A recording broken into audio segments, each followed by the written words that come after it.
మైక్రోపేట నియోజకవర్గ ప్రజలకి, అతి ముఖ్యంగా చంద్రబాబు నాయుడు గారికి, లోకేష్ గారికి, పవన్ కళ్యాణ్ గారికి, మోడీ గారికి అందరికీ కూడా పేరు పేరున ధన్యవాదాలు. శాసనసభ ఎలా జరుగుతుంది? మొదటిసారి పవన్ కళ్యాణ్ గారు బీజేపీ ప్రాతినిధ్యం. ఈ శాసనసభకు ఒక ప్రాధాన్యత ఉంది. ఏదైతే శాసనసభలో నిండు శాసనసభలో అవమానపడ్డ ఒక దార్శనిక నాయకుడు చంద్రబాబు నాయుడు గారు ఆ రోజు కన్నీళ్లు పెట్టుకొని ఇది గౌరవ సభ కాదు, గౌరవ సభ, మళ్ళా ఇది గౌరవ సభగా మారిన తర్వాతనే నేను ఇందులోకి అడుగు పెడతానని ప్రతినిపూరిన తర్వాత మళ్ళీ ఈరోజు అంతే మంచి మంచి మనుషులు, ఈరోజు ఒక నిబద్ధత కలిగిన మనుషులు, నీతి నిజాయితీ కలిగిన మనుషులు, అంతకు మించి సభని, శాసనసభని గౌరవించే మనుషులుగా మేమందరం కూడా ఈరోజు ఒక గౌరవమైన సభలో అడుగుపెట్టబోతున్నాం. దానికి మేమందరం కూడా చాలా హ్యాపీగా ఉన్నాం. ఒకటి మాత్రం మేము మాటిస్తున్నాం, ప్రజలందరికీ కూడా మాటిస్తున్నాం, ఇంతకు ముందు బూతుల పర్వం కాదు శాసనసభ అంటే. ఈ శాసనసభ చూడండి, శాసనసభ అంటే ఇలా ఉండాలి అని మళ్ళీ మీరు మీ పిల్లలతో పాటు కూర్చొని చూపించుకునే విధంగా ఉంటుందని మాత్రం నేను తెలియజేసుకుంటున్నాను. Thank you so much. Chirag Paswan గారు, మహారాష్ట్ర ముఖ్యమంత్రి గారు, అసెంబ్లీ ప్రముఖులు, అలాగే చిరంజీవి గారు, రజనీకాంత్ గారు, వీళ్ళందరూ రావడం,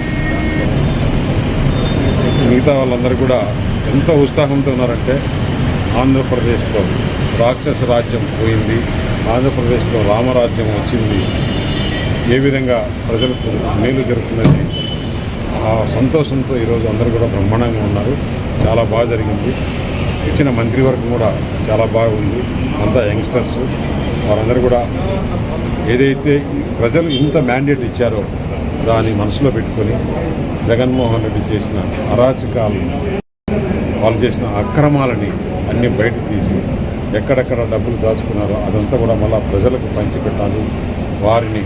ఎందుకంటే ప్రజల సొమ్ము ఈ మాదిరి దోచుకునే చరిత్రలో ఎక్కడ కూడా లేదు. అసలు కొత్త కొత్త దారులు వెతికారు, ఏ విధంగా డబ్బు సంపాదించుకోవాలని. అసలు కొన్ని అసలు ఎవ్వరూ ఊహించకుండా, అంటే కరప్షన్ ఏ విధంగా చేయాలనేది జగన్మోహన్ రెడ్డి ఒక మాస్టర్ డిగ్రీ తీసుకున్నట్లు, దానికి కొంతమంది తోడైపోయి సమాజంలో ఏ విధంగా తీసుకురావాలా, నిజంగా ఇంత చేసినప్పుడు వాళ్ళు సమాజంలోకి ప్రజలకు తీసుకురావాలి. కొంత మీడియా వారికి తోడైపోయి వారు చేసేదానికి, ఎందుకంటే మీడియా చూపించినట్టు మొదటి నుంచి కూడా ఇంత దూరం పోయేది కాదు. మీడియా వాళ్ళతో కూడా చేతులు కలిపారు, దానివల్ల ఈ ప్రమాదం వచ్చింది. ఆ మీడియా కూడా ఇప్పుడు ఒకటి చెప్తున్నాను, దయచేసి ఏ ప్రభుత్వమైనా కానీ తప్పు చేస్తే చూపించండి, మీరు భయపడొద్దండి, మీరు లొంగొద్దండి. లొంగిపోయి చిన్న చిన్న ఆశలు పడి మీరు చేయడం కరెక్ట్ కాదు.